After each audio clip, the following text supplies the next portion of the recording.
Hello and welcome to the United Metropolitan Missionary Baptist Church Women's Week kickoff event. Tonight, we will have a lively panel discussion with women from several disciplines to discuss our theme, Joy in the Journey Renewed by God's Grace.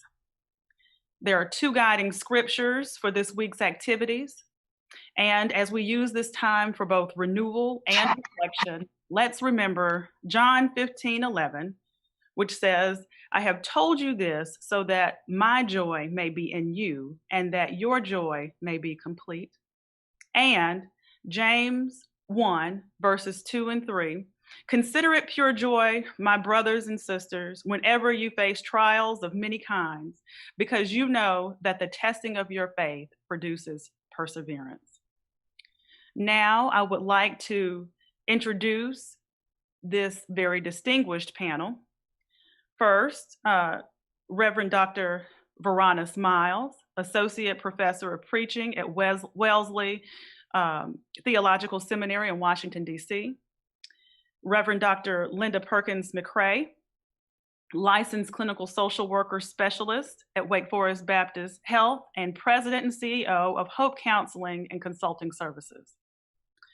Dr. Sharon Caldwell, physician and pediatrics and adolescents medicine, who serves in both medicine and ministry. And finally, Reverend K. Monet Rice Jallo, Associate University Chaplain at Wake Forest University. And I am April Ruffin Adams, the moderator for this panel. So let's get down to business. All right. As we kick off our Women's Week, the first question I'd like to ask the panel is, how do you find joy? Given these tumultuous times, we have a pandemic, global racial unrest, political uncertainty, not to mention our day-to-day, rudimentary, just living life issues that come up. So I want to know, how do you find joy? And I am going to start with Dr. Caldwell. I will say, as soon as I start talking, I will say that I am a huge believer in attending to the heart, mind, and soul. And so while I recognize all of these issues and the chaos that's going on in the world, what I recognize is that I have to attend to my own heart, mind, and soul. And so I do that by being intentional about taking care of Sharon. I do that by going for walks. I do that by things that I love to read or music that I love to listen to. So I would like to say, in some ways, I keep it simple in attending to my heart, mind, and soul. Okay. Thank you very much, Dr. Caldwell. Dr. Miles. I'm probably one of those long-winded preachers that you talked about. But if you had asked me this question a few years ago, I probably would have borrowed from Nehemiah and just kind of flippantly said, the joy of the Lord is my strength. Or maybe even from the passage that we have from James, count it all joy when we fall into diverse temptations, as the King James says. But these days, I've been more in a Jeremiah 31:15 place. Rachel weeping for her children, refusing to be consoled until something happened. This kind of bitter lament that says that there is something that we must do, and there is something that we expect from God and others. And so it is joy in the sense that James talks about it, that joy demands endurance in the most difficult of times. And God knows these are difficult times. Mm-hmm. So I have grieved far more than I ever imagined that I would. because of COVID-19, for people that I know and people that I do not know, because of the blatant disregard for Black life that's been kind of on display today as the Breonna Taylor verdict came in, because of the deep entrenchment of systemic racism in our society today, and something that we had hoped by 2020 we wouldn't be dealing with that any longer. But I've also found outlets that bring me joy, right? I've tried to find some semblance of normalcy, some degree of wholeness in the midst of everything else that's going on. And so time with family and friends, processing together, laughing and talking together, sometimes screaming and crying together, moments of solace together has been a source of joy. Teaching and preaching has been a source of joy, a way to process some of what's happening. I've probably watched too much news, so I've backed away from the news a bit so that my soul can get some rest. And that has been a source of joy. I've rekindled old relationships. I live alone, so I have the opposite problem from some people. This issue of too many people around all the time. My issue has been too few people around. And so I picked up hobbies like jewelry making, and you should see the vegetable garden on my deck, a little sewing, reading, those kinds of things that feed my soul in the midst of the difficult times in life. Thank you, Dr. Miles. Reverend K. You sure you want to put two preachers back to back? You know we're long-winded. All four of y'all are preachers, and I have warned you. And this is your introduction, though. All right. Amen. First, I want to thank United Metropolitan for inviting me to be a part of this panel. Reverend Armstead, for inviting all of these wonderful women to join. But also you, April, for moderating this panel. So I'm just thankful to be here with all of you, all of these good Reverend doctors. So I wonder, how do I find joy? I think in allowing joy to not be a static place, I'm able to constantly find it, capture it, allow it to move. The things that would have brought me joy in past times have become a bit more burdensome than they are now. And so just allowing joy to fluctuate and move. Since we have began sheltering in place, which I think we all went in about, I think we were all in about March 28th, thinking it would be, maybe the end of May, and being prepared for that. For me, the hustle was to get my office into my home office, small children, allowing the support systems to collapse. No longer having schools, but, I have small children. They're ages 3 and 1. So this is, losing our caregiver who is 70 plus and was worried about her health. So finding joy for me is typically about being able to find the place of stillness, the place that says, in this moment, all is well. Mindfulness activities that stop and that pause in the chaos of having small children and trying to work with small children. They can't do virtual school, they can't do virtual anything. And having that on the one hand, having work on the other hand, wanting to care for myself, all of these things clamoring for the same space. Mindfulness has taught me how to apply the pause, how to pause in the moment, and to find, like, in this moment, all is well, to be able to relish in the privilege of being able to pause. And I think that's where a lot of people miss that pausing is a privilege. There are people whose lives, whether they're work commitments or even private commitments, don't allow a moment of even pause. So I found joy in the small things. I know people say that all the time, the small things, but being able to pause, to collect yourself, to say all is well in this moment, all is well. Yes, the world seems to be clamoring around me, but in this moment, in this space, all is well. and letting it be that, even if it's for 1 minute. I have found joy there. I have found joy at taking up garden. I think everyone became gardeners over the spring and summer. Usually it's my husband out there in the dirt and I'm running from the worms. But this year I put my hands in some soil.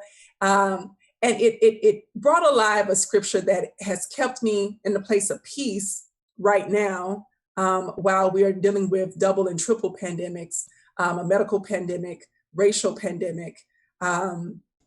And it is the scripture of sowing and reaping. And I think that it has been helpful for me to bring a garden to fruition and to eat of that garden from seeds that I planted that felt like it was late in the season, but they still were able to grow.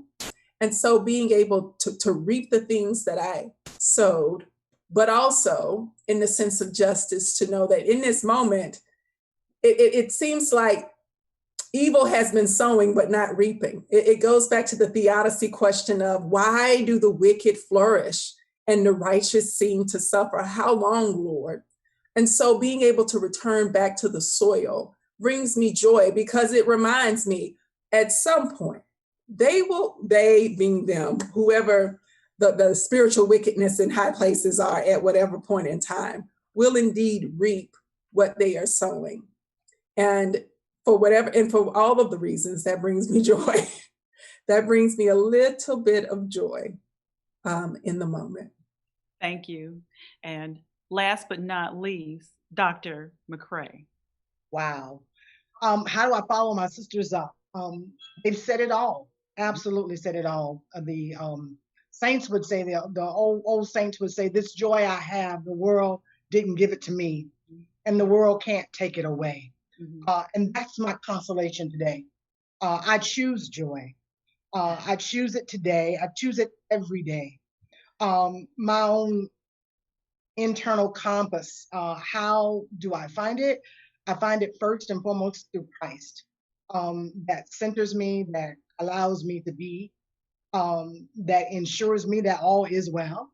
I find it also in my family, my husband of 26 years, my children, my grandchildren, especially my grandchildren. They are absolute joy. And I find it in my life's work. So I choose it. I am very, like my sister Sharon said, intentional about not allowing the news, the world, circumstances to affect my internal processing in a way that I am in despair. I refuse to live in despair. And so I am intentional, and I'm grateful for the connections that I have in family and friends, and all of and the work in ministry that I have. That's what gives me great joy. Thank you so much, Dr. McCray. So now, as we go on, let's see, Dr. Caldwell, you deal with children and adolescents. So that makes me think about the question that you posed: how do we help our children, teens, and young adults handle and cope with the stress and anxiety of the times? So I'd like you to answer that, please. I would say first, what we just did for ourselves, we have to evaluate where we stand. We have to self-reflect. But then also we have to be able to listen to them. And we have to listen with our ears. We have to listen with our eyes, which means we have to watch them. And we have to listen with our hearts, and then let them speak in their own words. And whatever age you're talking to, just as if you were explaining, people don't like to say sex or drugs or whatever it is you're talking about, you talk about it in the language of the age of that child. So our daughters are 23 and 18. And on Monday, my 23-year-old just needed some extra time. I mean, she's graduated from college. She can't find a job. She's a recording artist. And so I had to call in and say, you know what? I'm just going to take a day and spend that time with her, because they are well equipped. They know how to make it work. They live in families where they see people just how to make it work and tie it together, but they are real people. So we have to listen to them, speak in their language, allow them to tell us what they're feeling and what's going on with them. The other thing is that we don't have to fix it because we can't fix it. Only God can fix that. And so just this whole joy that we're talking about, finding it in Jesus, finding it in the simple things, live a life in a way so that they see that we say, you know, sometimes it doesn't feel good. Sometimes it's not right for me, but allow them to see that we are not perfect beings so that they can understand that it's okay to not feel okay, but there's a way for me to find a way or for me to use gifts. And we tell our girls all the time, your gifts will make room for you. And the thing about the promise is that even in a pandemic, we can trust that our gifts will make room for us. In fact, some people have discovered some gifts during this time. So I say, listen to them. No, we don't have to fix it, and be patient and speak in their language for their age.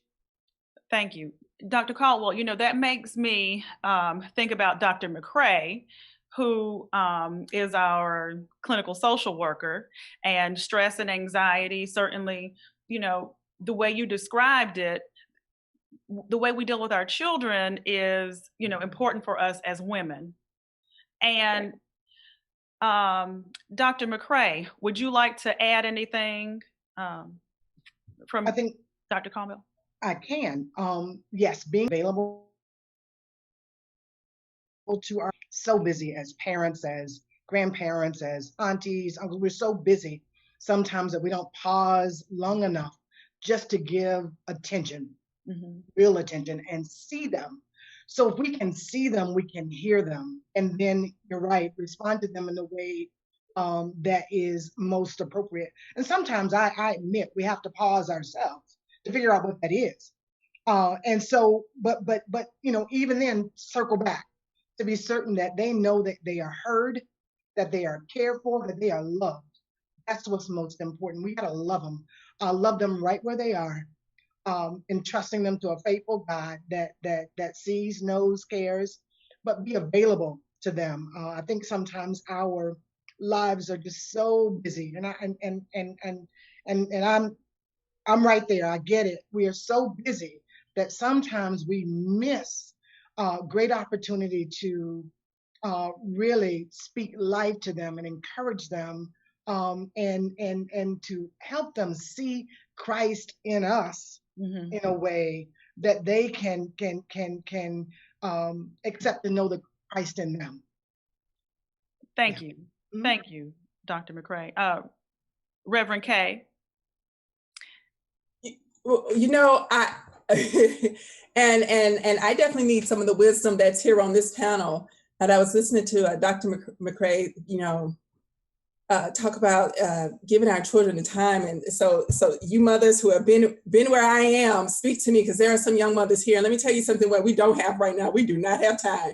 And it has been a complete and utter collapse. When, you know, they have the emergency glass with the fire hydrant, and they say, in the case of emergency, break this glass. I have broken the glass about 3 times and no help has come, because there is no help to come. Grandparents cannot come right now. Our caregivers and our systems of care cannot come right now. The help is not on the way right now. And, and I don't have a problem admitting that joy has been, again, it has not been very static. It has had to move around. Every day has not been joyous. There have been days where applying the pause literally has only been a minute. It's been like, oh, I just screamed at them again. You know what? Maybe it's not them. Maybe it's me. Maybe it's me. Maybe it's all of this. And it's the same for my spouse, as small business owners. You know, there's literally an entire collapse. And I think about, again, the privilege of where I sit, being able to still work from home. And there are so many people who don't have that privilege, who are still figuring it out. And I'm wondering what some other people are wondering. And I'm guessing people just start telling me, I'm like, are those kids at home by themselves right now? Like, what is going on? And so in a time when being able to kind of tune into my kids usually is unfortunately not my first thought. I'll admit that it is sometimes a byproduct thought of, oh, I haven't really stopped to see why they're screaming and fighting with it again at 3 and 1. So that's what they do. But I'm busy trying to cook and clean and do work and write a dissertation and everything else. And I know that there are other mothers and women who aren't mothers who are in similar ways being bombarded by so many things right now. So share some more of that wisdom about be the SOS in our lives. Yes, I know the Lord is on my side. And most of all, what the Lord is doing is helping me to hold on and to wake up each day anew. And hoping that the kids don't remember how much I screamed at them yesterday. So, but I'm here. I'm a student on this panel. Teach me, because I know it's unprecedented time and I know it will pass. But in this moment, I'm sending out the SOS. I'm with y'all. Well, so that's the thing, right? We're dealing with the reality, right? Mm-hmm. So that's what the purpose of this panel is to deal with the reality that you're talking about, Reverend Kay. So, Reverend Miles, you had some wisdom on that area. Would you like to share?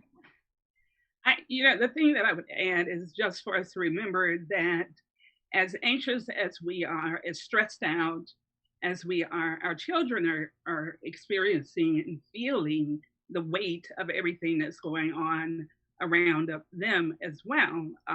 Not just what's happening in their household, they're catching snippets of the news. They know that something in the overall ethos has changed. And so just kind of reiterating how important it is for us to find the time to help bring some little piece of normalcy to their lives, whatever it might be. Perhaps there's a ritual of some sort that we can do in our homes. Perhaps there's a family practice that we want to put in place, but something that assures them that everything is going to be fine.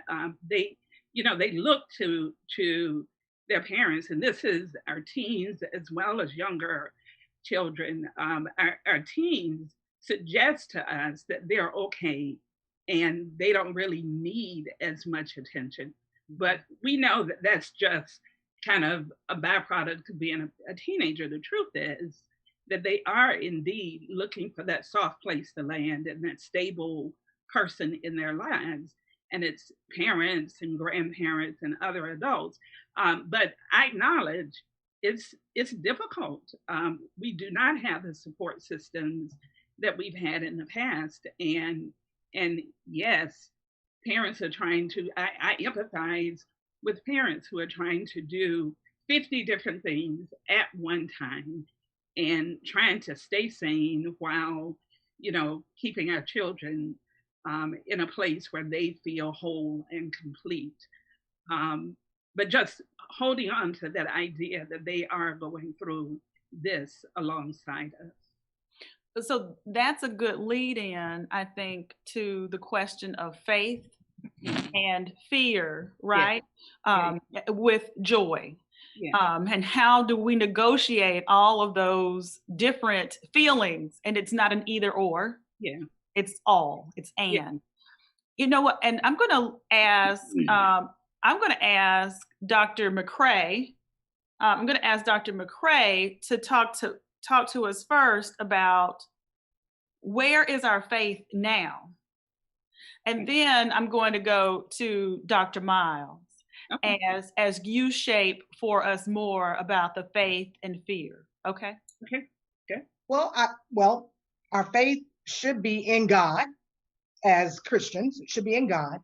And when I say that, I mean that we have an internal knowing that God is ultimately in control and knows where we are at any moment, at any time, and is present with us in a way that all of our needs can be met. Now, does our faith get tried? Absolutely, our faith is tried. There are times when we have to remind ourselves that we are faithful, even.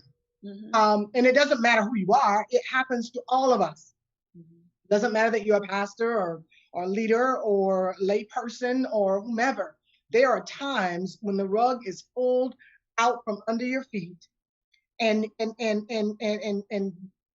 prayerfully, you've got somebody around you that can help to pray you through, or help you to gear up and pull yourself together. Because I know I've been in that space where I've had to be reminded even that, okay, God is God, and God has not forgotten. You are not alone. He said he would not leave us nor forsake us.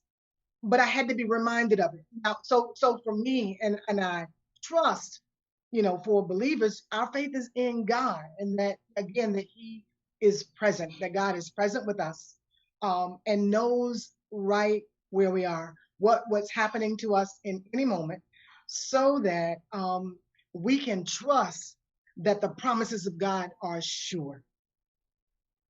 Thank you. Mm-hmm. Dr. Miles. I like the passage of scripture that says, Lord, I believe, help my unbelief. Help my unbelief. Lord, I believe, help my unbelief.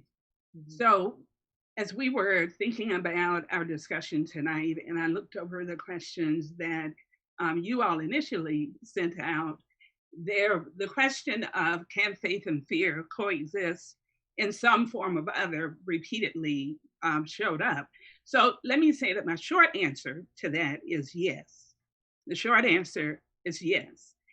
And then I want to talk a little bit about why we struggle with that. And so our tendency as Christians, and it's an odd thing that we do as Christians, because Jesus came to say to us that, we're not living a lawful life anymore. There's a kind of freedom in what he offers, in this idea of living into the gospel. And there's a process of living into that. But we tend to think in binaries. It's either this or that. And we've done that with faith and fear. We've said that if you have faith, then you can never have fear. And if you're afraid or apprehensive, that you certainly do not have faith. And so if by fear, we mean this kind of immense concern for our family's well-being, for our loved ones' well-being, for our own well-being, if by fear, what we mean is that we have discerned that this person, this situation, this thing is dangerous, and we want to take the proper precautions. If what we mean by fear is that we see the ill effect of certain people, places, and things and policies, and we want to avoid exposure, there is not a problem with that kind of apprehension, that kind of fear, which I would hesitate to call it fear at all. And so a couple of biblical examples of that. Do you remember in Matthew 14, when Jesus they finished this big gathering, Jesus sends the disciples ahead of him and says, go out in the boats, I'll catch up with you. And he comes out to them walking out on the water. And we have the whole host of disciples, and we have Peter. And so let's deal with the Peter part first. So Peter, Jesus says, come on out here on the water with me. And in any other situation, we would say, yes, deep, deep faith. Peter jumps out of the boat, walks out on the water, and goes straight to Jesus. But then we go judgmental with Peter, right, when he begins to sink. But Jesus does an interesting thing. Before he says anything to Peter, he reaches his hand out to him. He pulls him up. And then he says, ye of little faith. And then he asks him a question. Why are you doubting? Why are you doubting? Jesus never says to him, you are devoid of faith altogether. Jesus never decommissions Peter as a disciple. He basically says, Peter, let's process what's causing you this fear, because I'm thinking you should know me well enough to know that I got you. But so what is it that you're afraid of? So perhaps when we're talking about fear and faith, we want to make sure we include that step of let's process what's going on and then discern an adequate response to what we are feeling. The same thing happened with the disciples, right? They saw Jesus, they thought he was a ghost coming out, and he got close to them, he spoke to them again. He did not decommission them as disciples. He acknowledged their fears and then got in the boat with them. And so Jesus is in the boat with us. As Dr. McCrae has already said, Jesus is in the boat with us, and we grow in our faith. Okay, thank you, Dr. Miles. I'm going to let Dr. Caldwell add, and then Reverend Kay, I'm going to ask you to talk about peace, given all this context.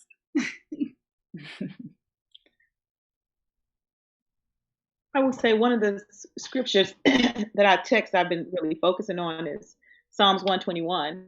I will lift mine eyes to the hills from whence cometh my help. My help cometh from the Lord. And one thing that I am reminded of during this time and all times is that God is not surprised. We're surprised if we go check our phones, and we had some events scheduled for March and April. We have some events scheduled in there now. And so because we plan, and the text teaches us to plan, but we were surprised when we walked into the store and there was no tissue. We were surprised when different things happened, but God is not surprised, and God is still our help. And I just want to go to this medical part when we talk about fear or faith. Sometimes people have been challenged and said, if you wear a mask, you must not have faith. Well, I look at it that medicine is an extension of God's grace. So if your child had an ear infection, you would not say, I'm not going to take this amoxicillin. I'm not going to give this to my child. I wear glasses. So I don't say, well, I have enough faith to drive, even though I need glasses. So in this case, the way that we know how to treat the virus and to take care of each other is to wear a mask, is to be a certain distance apart, to wash our hands. And so that is an extension of God's grace, that we even have the knowledge to know that. So is that not having faith? That's a matter because of faith, because people are able to learn and trust what we learn, what God is teaching us. That's a matter of faith. So I don't see that as a matter of fear when we look at that in medicine. Thank you so much, Reverend Kay. Make sure I come off of mute. Now, when you say peace, Mm-hmm. what do you mean? So what I'm thinking is Dr. McCrae set us up with faith. And then Dr. Miles helped us to distinguish how we can have both faith and fear, how these two things can sit together. And then Dr. Caldwell talked to us a little bit more about, just the application of faith, what it really means in our lives. So faith and fear and applying it. Well, so the way I figure in my mind that the product of all of that at some point is peace. Yeah. Peace, and I the red book, the hymn book, has many songs on peace, but It Is Well is the one that sticks out with me, And I think that this is one of those places where the older saints would say that, the billows are rolling, like literally every week. We joked about it in the spring. We were like, every week, something else. No, now it's murder hornets. The billows are rolling. But the thing about peace is that, similar to what Dr. Miles is talking about, they aren't these dualities of peace or angst. It's peace in the midst of it all. Mm-hmm. In the midst of all that's going on, there is a peace that surpasses understanding. Mm-hmm. And that is where I believe the people of faith are right now. And for some of us, it's baffling.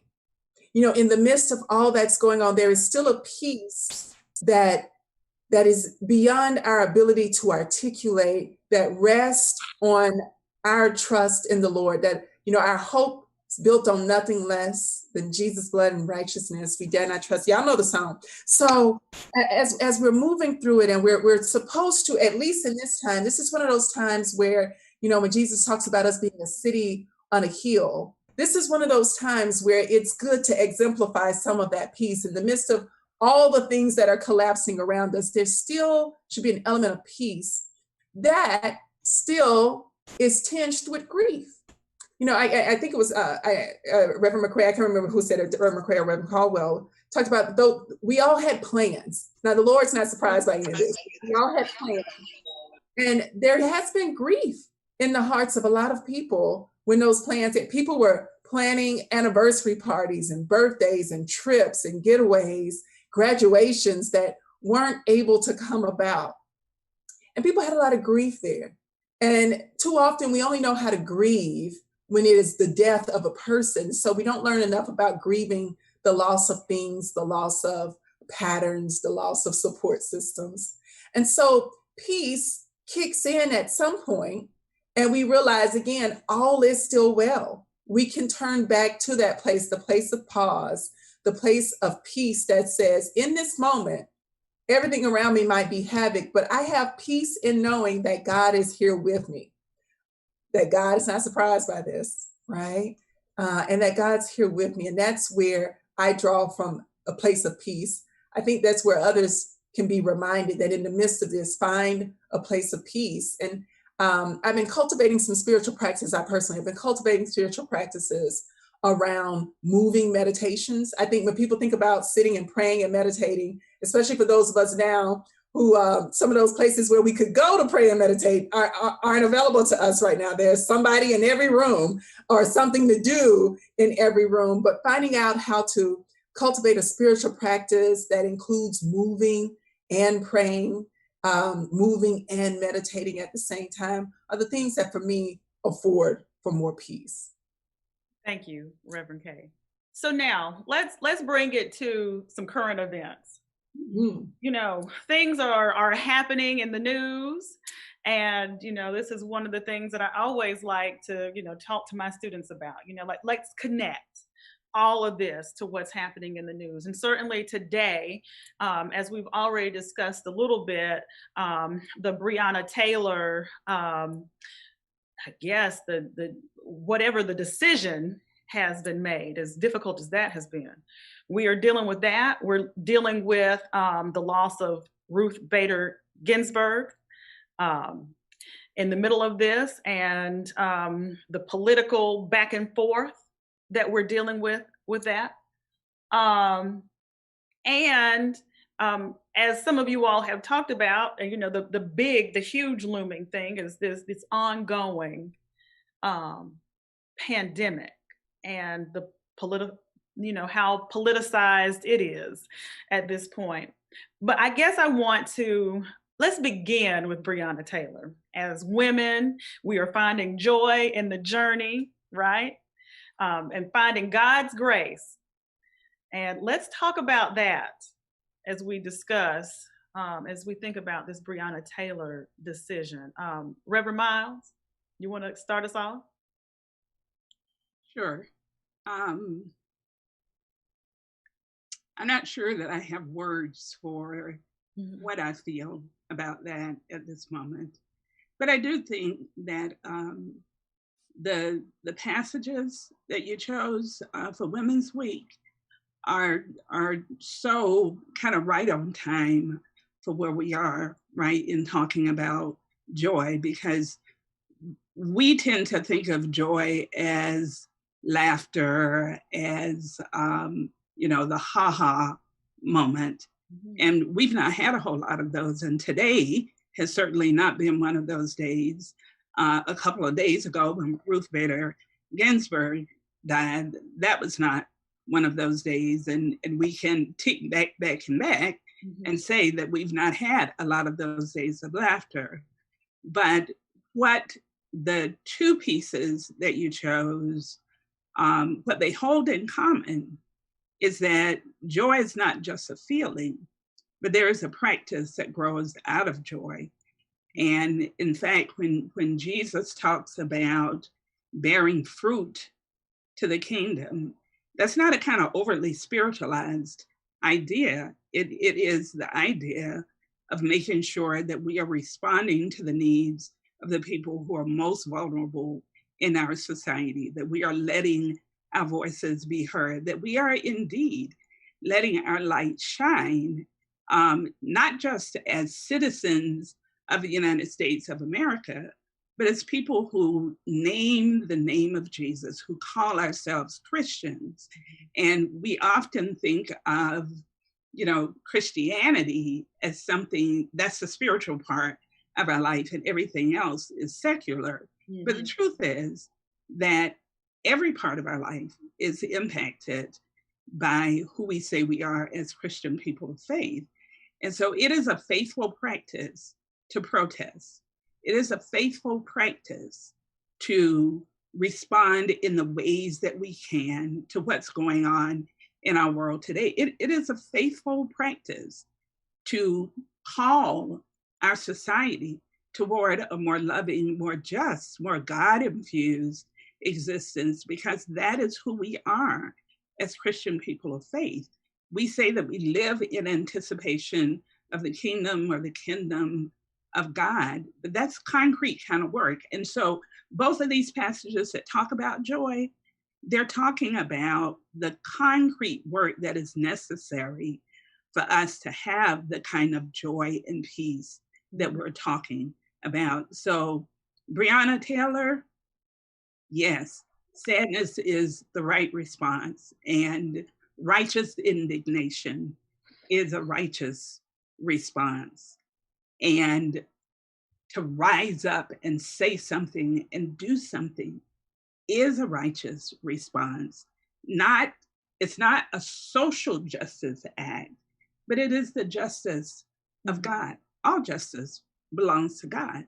And we have allowed the secular world to kind of hijack hijack justice as an idea and assume that it has nothing to do with us as Christian people of faith.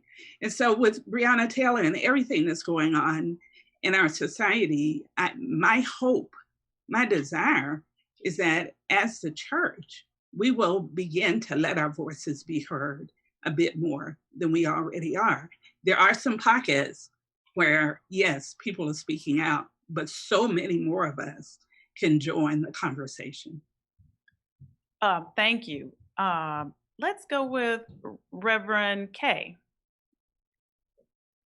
Would you like to follow up?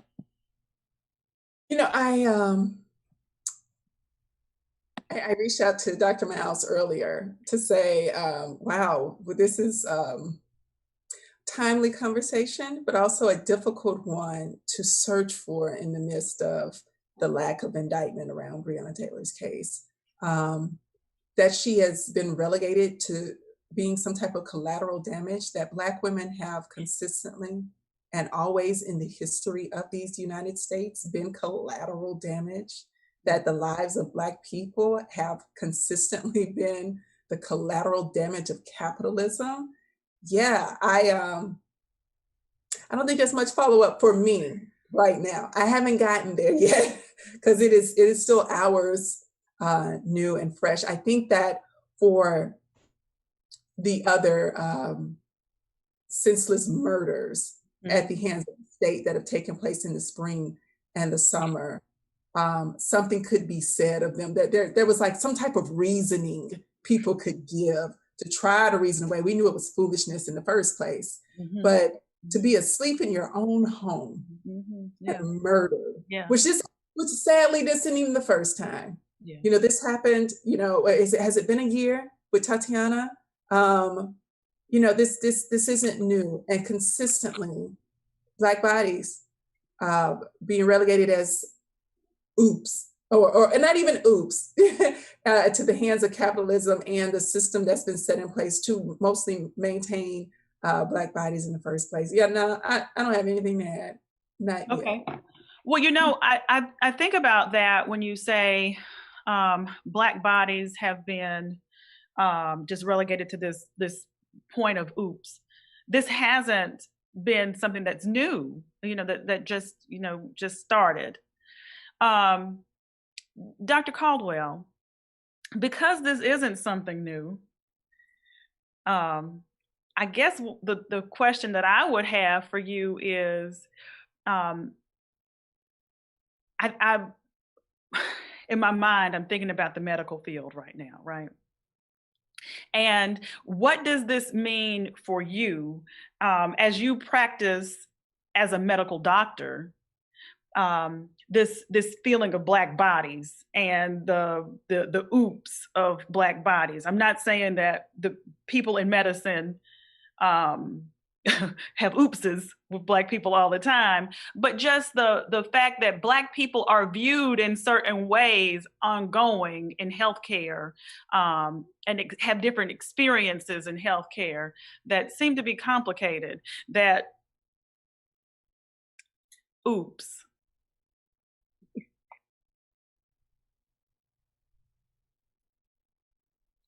Still on me, baby. I would say just as the church is made up of the world, Mhm. and there's illness, Mhm. so is the healthcare profession. And so while people can say, I choose this because, our first rule is to do no harm. Mhm. But, Miles's law says where you stand depends on where you sit. So if in your context, if you see people as not human, but you don't necessarily think that's how you see people.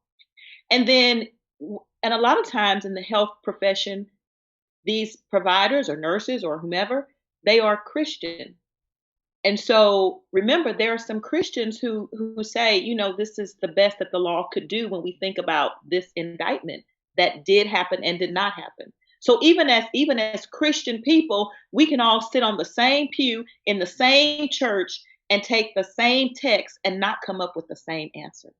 And it happens in medicine. So in medicine, we really have to work to teach our peers.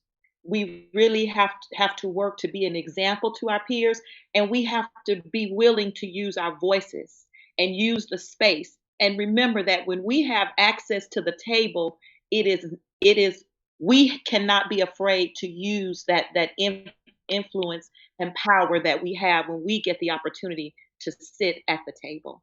But healthcare, certainly, we see this divide. I mean, this pandemic has shown us even more this whole divide. This pandemic has shown us even more a gender divide. So, medicine, those of us there, we have to speak up and we have to use our voices and we have to be examples. And again, even in that medical space, when we're dealing with the Christian medical provider, we have to be willing to address that too, because sometimes we don't agree with how the text teaches who we are as God's people. I'm really thankful that you were able to understand where I was going with that, Dr. Caldwell, because you really got into my mind on that one. I wasn't able to articulate that as clearly as I wanted to, but you went exactly where I was headed. Thank you so much. Can I? Sure. No, I was just going to add this point. I just did a talk.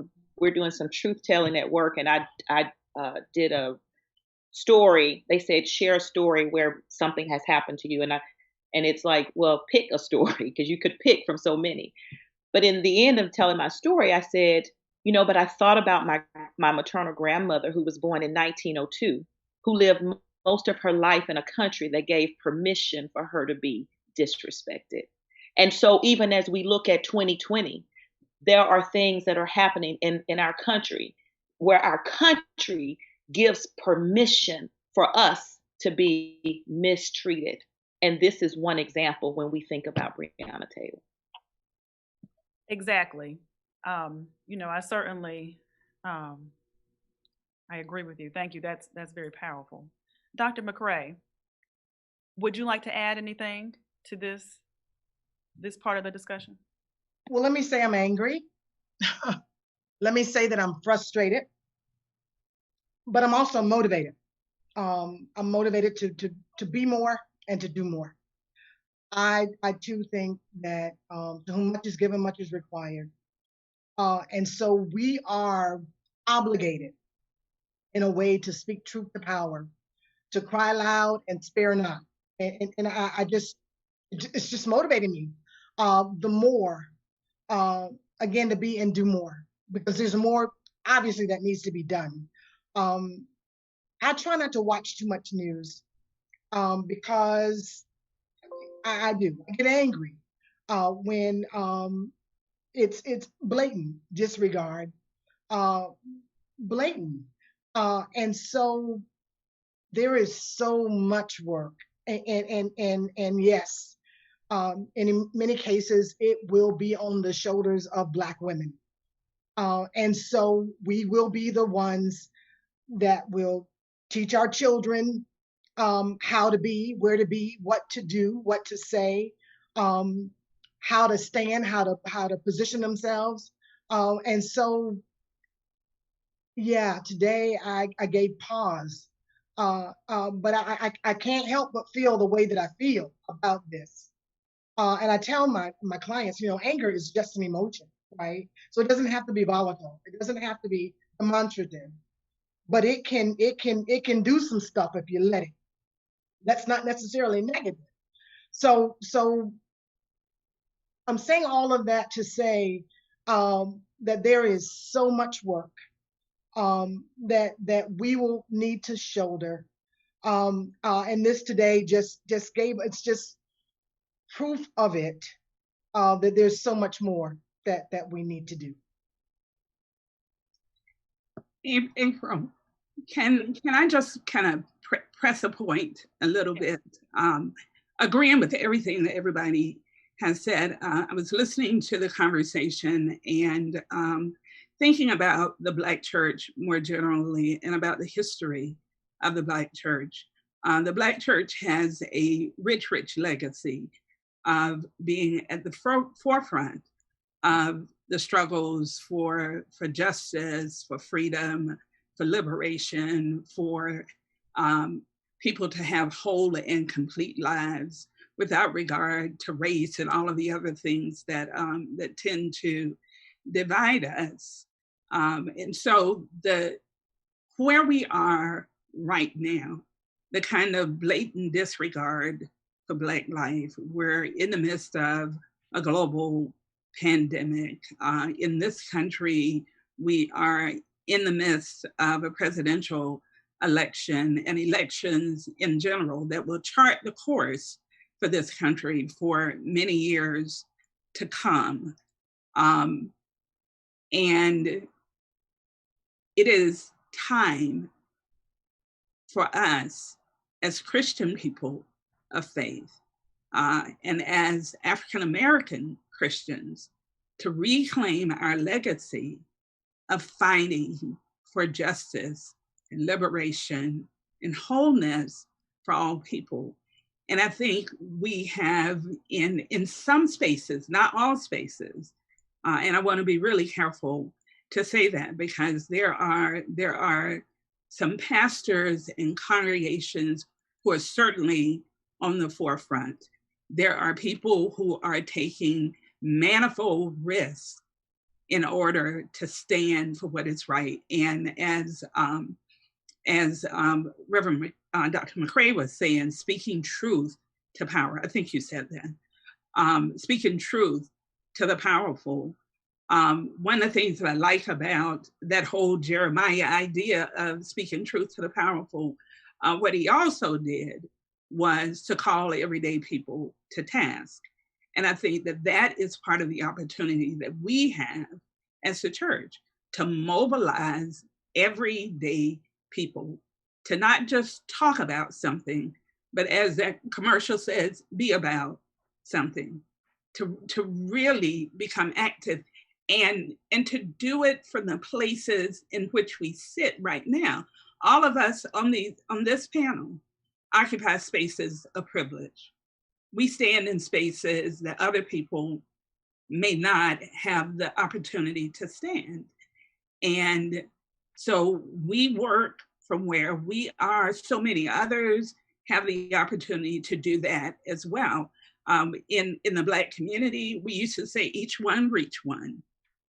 I think we have to come back to ourselves and remember that that's not just an idiomatic expression, but it was a way of life for previous generations. And I pray that we will reclaim our identity as the Black church, as Black people of faith, as a people, the kind of communal ideology that we once, relished in, that we will reclaim that, because it will be to our benefit if we truly want wholeness, health, prosperity, peace in that sense for our communities and for all people.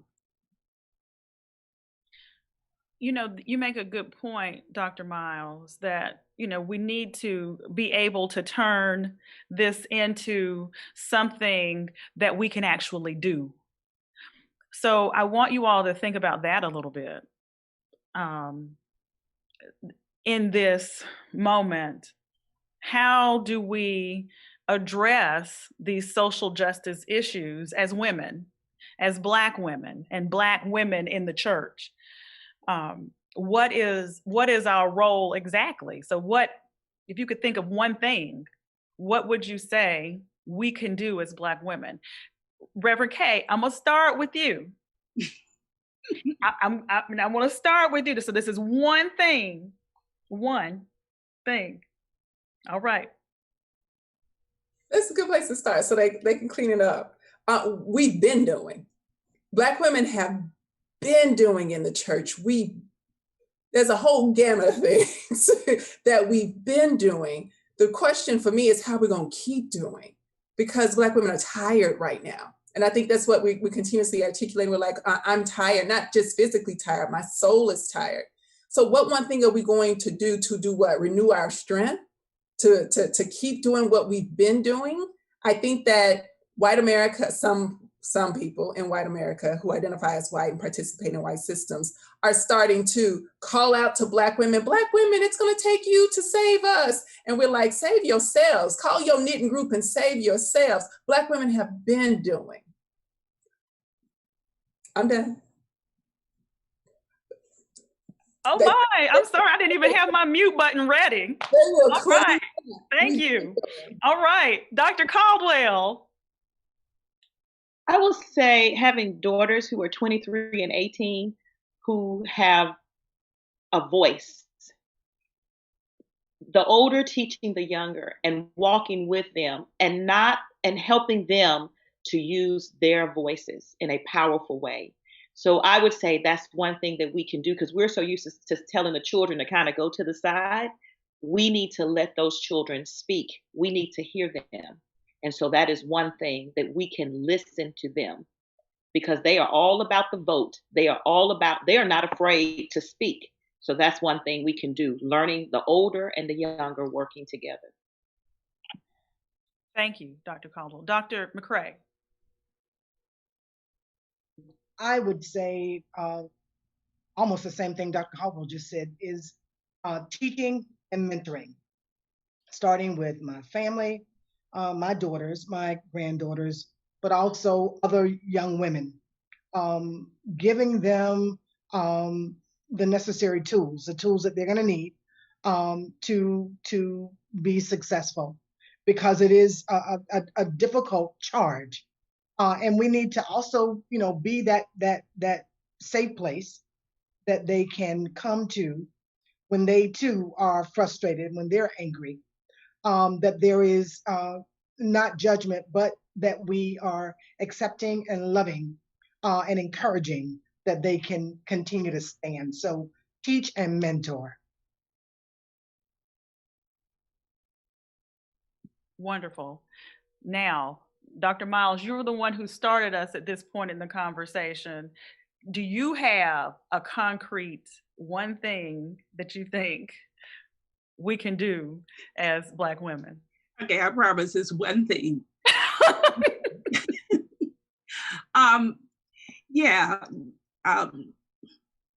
both continue to do what we've been doing and not be shy about stepping into positions of leadership. In fact, sometimes we may have to push some doors open in order to be able to stand in those spaces, especially in Christian communities, but standing in positions of leadership. Excellent. So it's already 8 o'clock and we only have a half hour left, and we know that this is going to go quickly. So I want you all to think about what we have missed so far that you really want to share, anything that's on your hearts that you'd like to share with the women who are watching, the women and men who are watching this discussion about joy in the journey, for sure, God's grace, renewing this reflection. What is it that you really want people to walk away with? You know what, Dr. McCrae, I'm going to begin with you. I would want my sisters and my brothers to know is that you can choose joy to find peace, and it is a choice. Choose joy to find peace, and also Isaiah 26:3. He will keep us in perfect peace if we keep our mind stayed on Him, and because we trust Him. We can trust the faithfulness of our God in the midst of what looks very chaotic, what looks desperate. We can trust that the promises of God are sure. All right, thank you. Kay Monet. Reverend Kay, I apologize. That's fine. No, you're good. I think what would be most helpful, and this is echoing what so many have said about the older generation reaching back to the younger generation. Something that would be most helpful, without getting too long-winded. I mentioned to my mother once, I said, Mother, you'll have to tell me, how do you do this? How do you work in spaces and in systems that are so racist, so incredibly racist? And how do you maintain this while they're maintaining that they're not racist? And she had a very honest reply. She said, oh, I've never done that. She said, I'm in Alabama. They didn't pretend not to be racist. So I don't know how to tell you how to do this. And so that's the place I'm speaking from. I can look and see here that I am, I'm a Zennial. That's where X and Y generations meet. And I'm old. I'm an old Zennial. So we're not even talking about post millennials, Gen Z right now. But the word in the streets are people are trying to figure out how to deal with this. How to deal with all the political turmoil. And also the blatant racism that social media and having the technology to capture it. This is no longer, I read it in the newspaper. This is no longer, tonight on the 6 o'clock news. We are seeing it as it is happening, and the helplessness that has caused to arise, the vulnerability that is arising. So as the elders are speaking to us, think of strategic moments in life that have been mirroring of this. Share those stories. I've often said that often what gets missed generationally is that of what I've noticed in millennials and Gen Z, they don't want you to tell them what to do. They want you to tell them what you did. And they want to like it, heart it, hug it, or cry about it. Those are your options on Facebook. And for which millennials are on Facebook, but Gen Z, they're on Instagram. So consider your stories. Consider your stories, not just, oh, the Lord will make a way. Tell us exactly the day, the time, and the situation that happened in your life. And not to tell us what we should do. Tell us how you handled it. And that would probably be the place of strength right now. Thank you so much. Dr. Caldwell. I would say always be honest with yourself, or really work to be there. And sometimes that means tears, sometimes it means smiles, but being honest about where we are and trusting God and knowing that God can handle those honest feelings and those honest thoughts, and nothing is too hard for God. Like, people used to teach us, you don't question God, but God can handle our questions. I would also say working together, coming together, recognizing where our strengths are in with our friends and family. And then just on a practical note for parents, I just want to say this. I heard someone tell a story about, there are balls in our lives. Some of them break and some of them bounce back. So when you're thinking, I have 1,000 things, I got a Zoom call, my kids want to eat, whatever, those balls that don't bounce back, but they will break, attend to those first.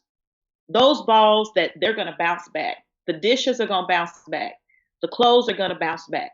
Making the bed is going to bounce back. So while we may like to keep things a certain way, and I used to tell new parents this, I said, sometimes you buy paper plates to get through the moment. So those balls that will break, when those kids need you, attend to those. But those balls that are going to bounce back every single day, sometimes we have to learn to let those go in that moment.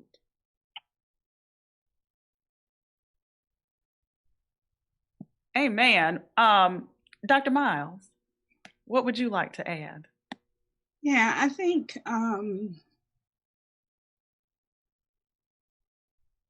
so. I think what I want to invite us to think about is how much confidence God has in us. Right. We've talked a lot about how we have faith in God, and we absolutely do. We know that God is with us in the midst of all of the struggles and troubles and trials that we're experiencing.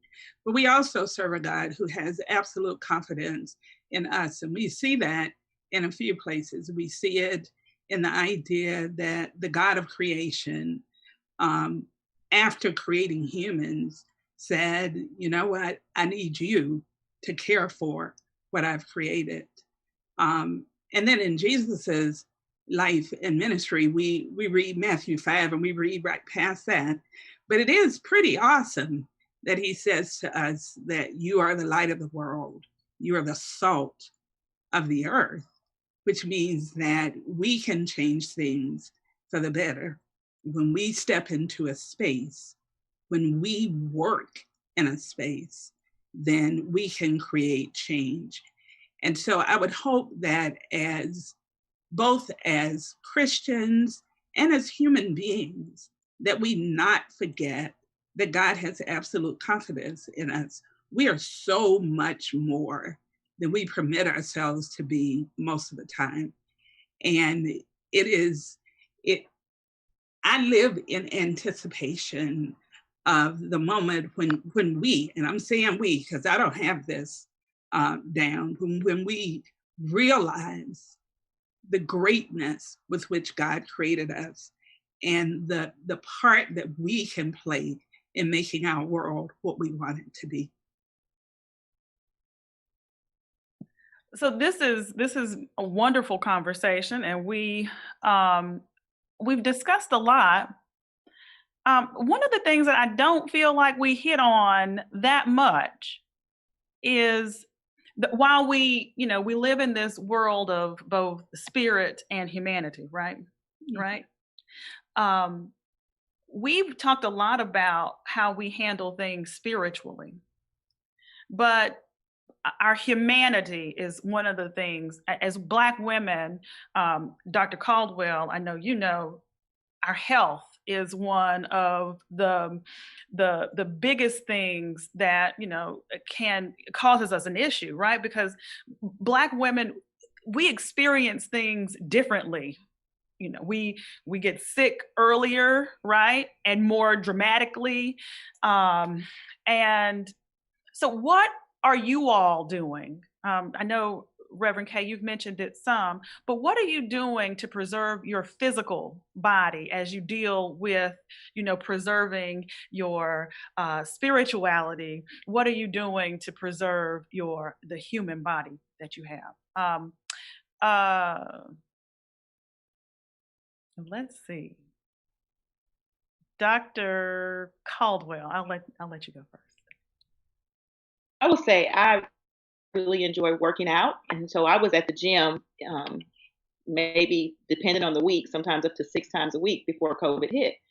And my gym has reopened. I've gone back for about 30 minutes and thought this isn't going to work for me. So I walk at least, I walk about 5 miles at least at least 5 times a week. And so today, like it was drizzling when I went outside to walk when I had a break to go. And I thought, you know what? There is an umbrella. So I grabbed it and I still walked. I do some yoga. I have some weights.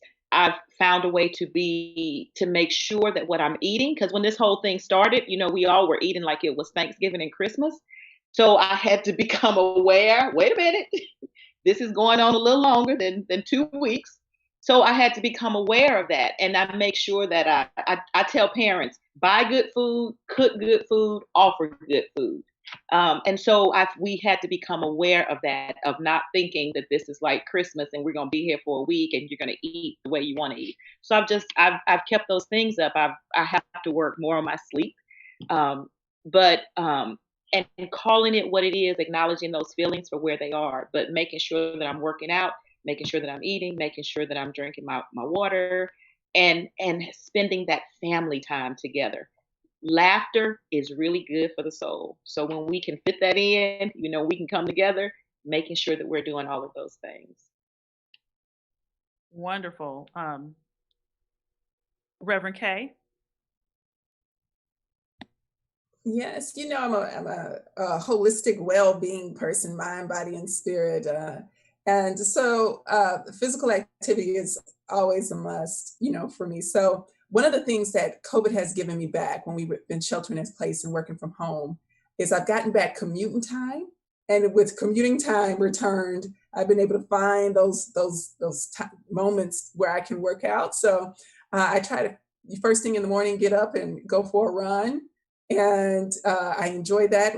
Go for a bike ride. Our caregiver, now that she's kind of back, only lives 1.3 miles from us, so I'll attach the chariot to the back of my bike and take the kids to her house, which is all uphill, but still very good.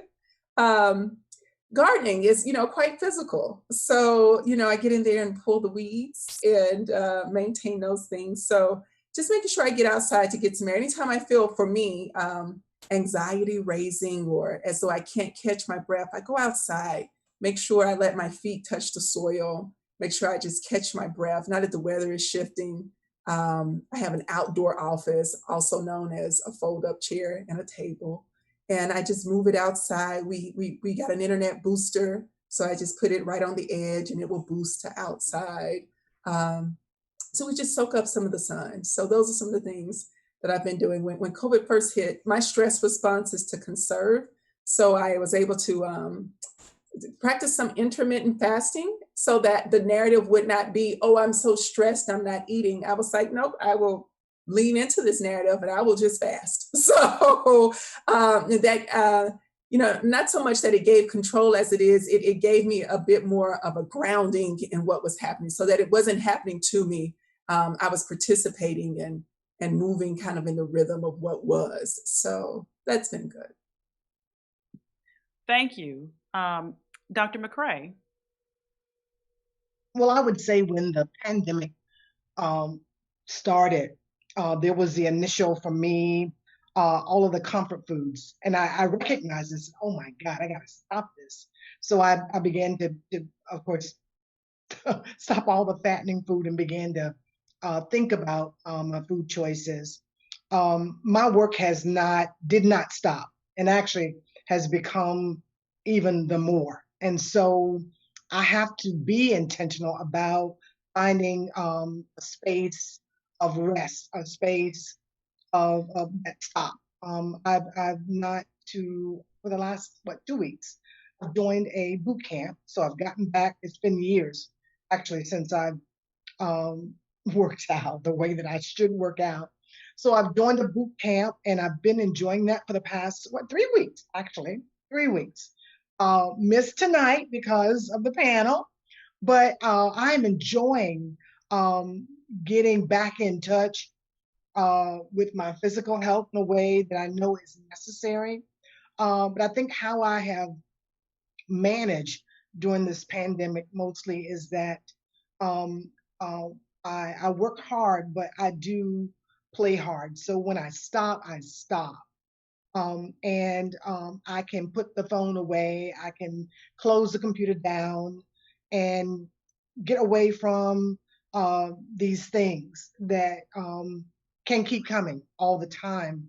Now I'm on call always. So, but thankfully, I haven't had those many calls after hours. So that's been really, really good. But I think just being intentional, and especially now, working to get my physical health on track, eating well, increasing my water intake, and getting in touch with my breath. So that's something I didn't forget. And so that has been really good for me to help with reducing the stress, is really my own breath work. Thank you. That is so important, getting back to the breath. That's right. Dr. Miles. Yeah, like others, I have, you know what, I put in place a prayer practice, but it is a raw conversation with God. And so all of the decorum around prayer, that kind of goes out of the window with the me and God time. So that was important. I had been very regularly going to the gym for about a year and a half before the pandemic hit. I was determined not to give up on that. So I turned my sunroom into a gym 3 or 4 times a week and do my workout. I bought a mat and some weights and a stepper and all of that sort of thing so that I could keep my workout. I always eat relatively healthy, but I really kind of doubled down on the idea of eating healthy and continuing the weight loss that I had begun. And honestly, I feel better when I eat healthy because the truth is, it's food that I like. So I've kept I've been eating healthy. I said a little bit before about the garden on my deck. I'm up here in DC every year. I try to plant a garden. Last year, the bugs and worms got to it out in the backyard. So I decided to do these huge planters up on the deck and grow tomatoes and squash and peppers and all kinds of crazy stuff on my deck. So it looks like a jungle, but I have absolutely enjoyed playing in the dirt and nurturing something and watching it grow and eating from the fruit of the vine. And all of that has just been very, very life-giving for me. Time with friends and family. Someone said something about laughter, and I echo that. That is so, so important because I can get caught up in complaint and forget to laugh. You know, I can get caught up in speaking prophetically and forget that there's a time for laughter. And that has fed my soul. Okay, so we've talked about spirituality. We've talked a little bit about some of the politicized issues that are going on. Y'all kind of skirted over that a little bit. I'm not going to press you. We've talked about our health. One of the things, you know, we sort of started off with the seriousness of joy. But I wonder, what do you all do for play? Now, we've talked about bodies and all this. What do you do for play, right? You know, they say that play is the work of the child, right? But as adults, we lose some of that. Yeah. So let's talk about, what do you do for play? Dr. Caldwell, you look like you're really intrigued by that. Again, having a 23-year-old and an 18-year-old in the house. So sometimes we do selfies, we might take walks together, we dance together. at our Sunday dinner, we find ourselves sitting at the table, even past the mealtime, talking and laughing. And so just allowing myself just to be present for them as mom, and for my husband and I to really spend time together, and to laugh and to joke, and to not lose that even kind of dating spirit with my husband, even though we've been married for 29 years. So doing those kind of things just for play, even when I'm out walking, I'm listening to music, and so sometimes I find myself that the people are probably thinking, "What is she listening to?" Because if I want to take a step or, or move my hands, I allow myself to play, to have fun, and to relax and to let go. So I will say that's kind of where my play is, enjoying with my girls, hanging out with my husband, and just allowing that laughter just to be there. It's so easy for us to forget in the seriousness of all that we do, right? So, Reverend Kay, I know the way you are the mommy of young kids.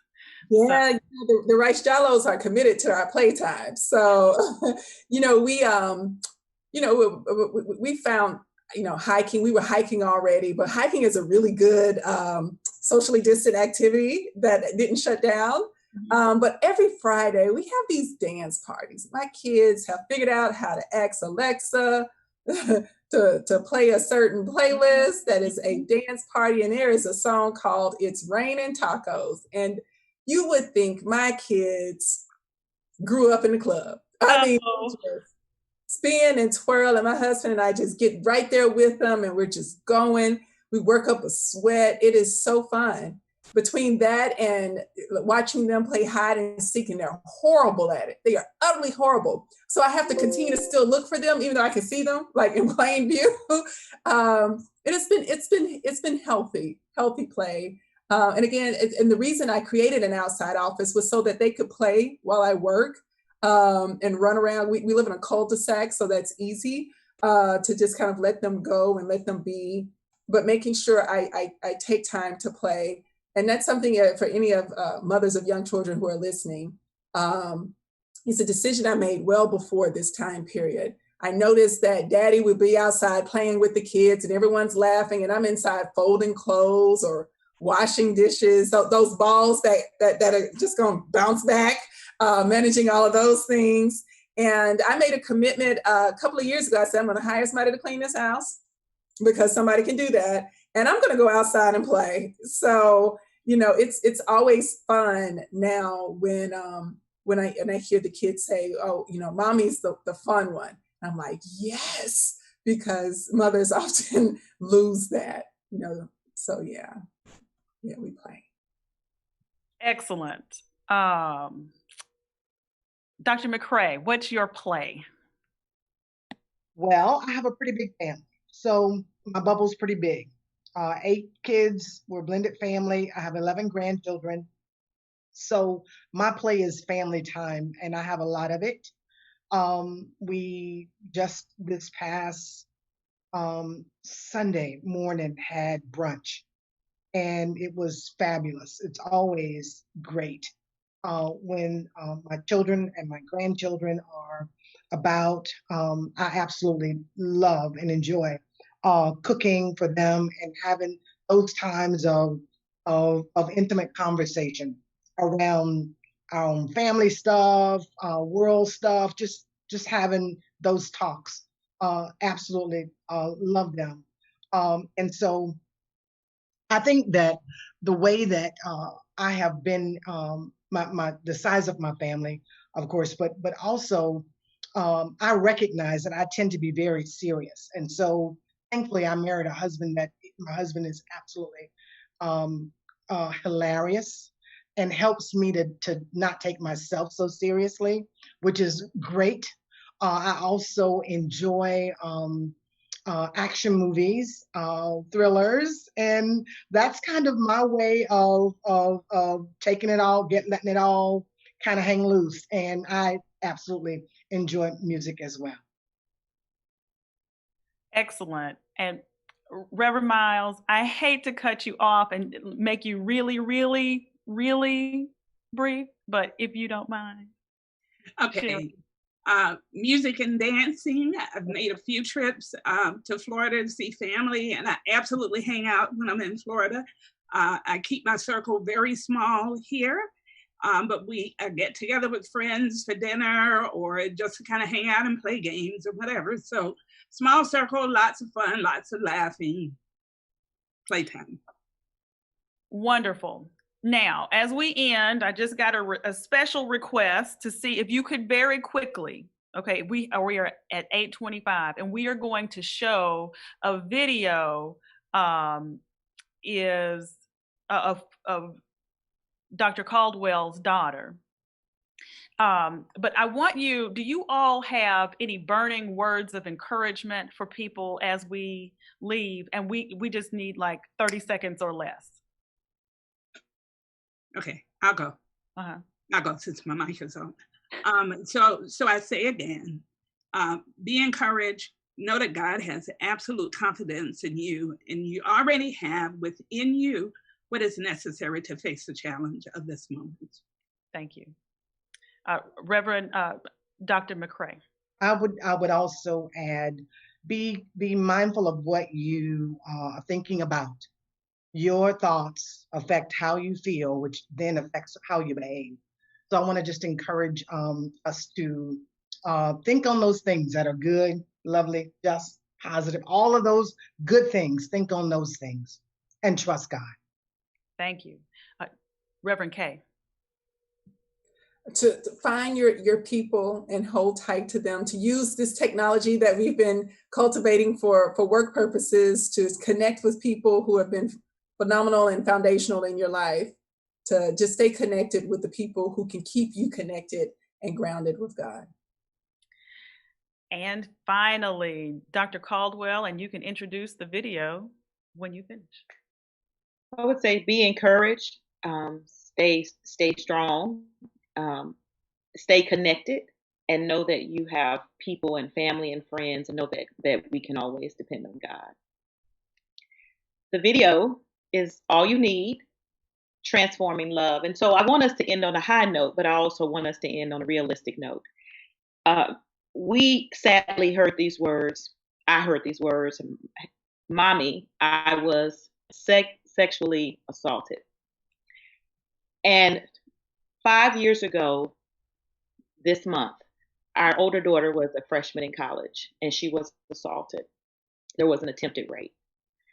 My husband is a songwriter, is a producer, and had been writing this song. And so it's sort of divine how this song came to be. But anyway, the name of this song is All You Need, and it addresses that because, like I said before, the pandemic has uncovered even more so a gender divide, but also that assault has gone up against women and our kids. So this song is All You Need. It features Kurt Whalum. Really listen to the words and you share it. You can download it. It's out there for everywhere. But her name is Ruby Camille. The song is All You Need. And it says, in the second verse, it says, she's not the only one living with a secret. And we recognize it in this space that some of these things are going on. And so for some people being at home, it's not safe. And we understand that. So I want to share this with you. And if there are people need to debrief after that, I think we need to understand that. Thank you, everyone. Thank you, United Metropolitan. Thank you, Reverend Armstead. Thank you to the Women's Week Committee. We all hope you all have a great rest of your week. Enjoy the rest of the activities. Here's the song.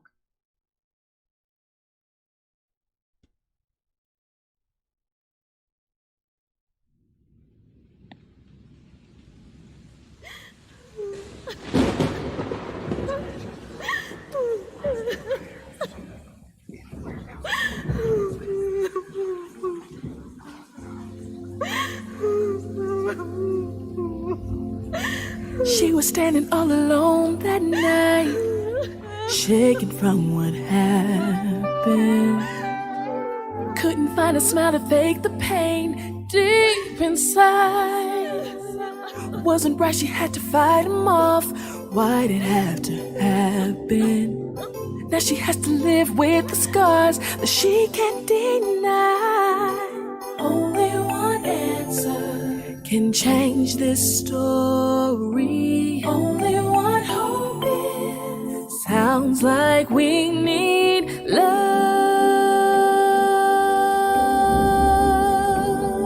All you need is love. The world will get better. Little version love, and the world will see brighter days. When they feel the love, they'll know that they matter. I'm talking about transforming love. She's not the only one that I know living with a secret. Not the only one that knows that this has to change. We gotta find a way to grow because the pain is far too frequent.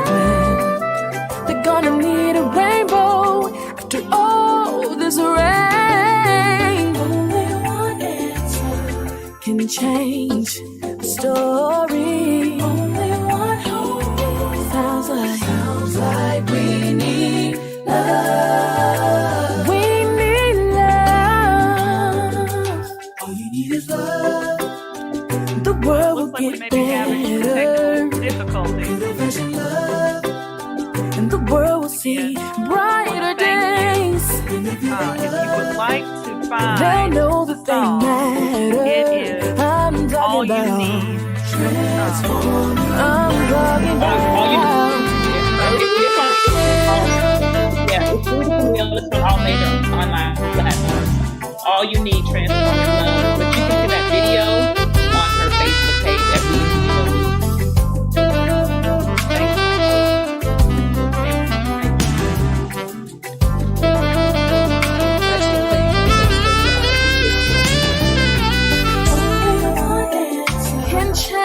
Can change the story.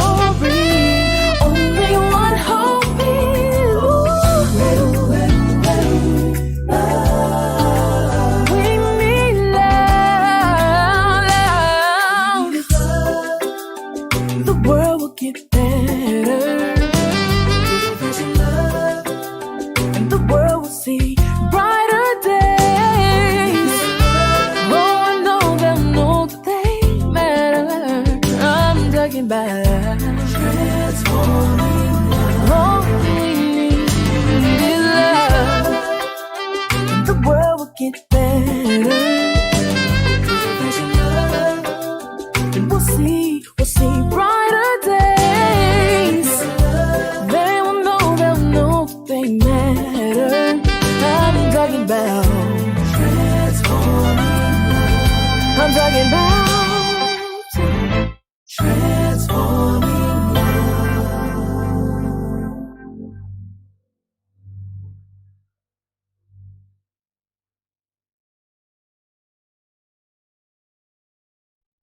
Thank you, and I'm extremely thankful to have been a part of the Valley Arts and Entertainment 7th Annual Alabama Women in Jazz 2020 Festival.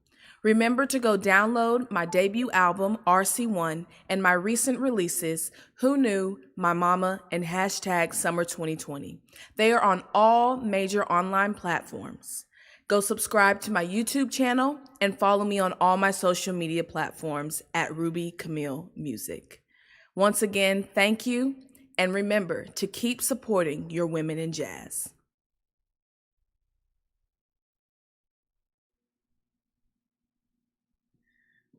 That was wonderful.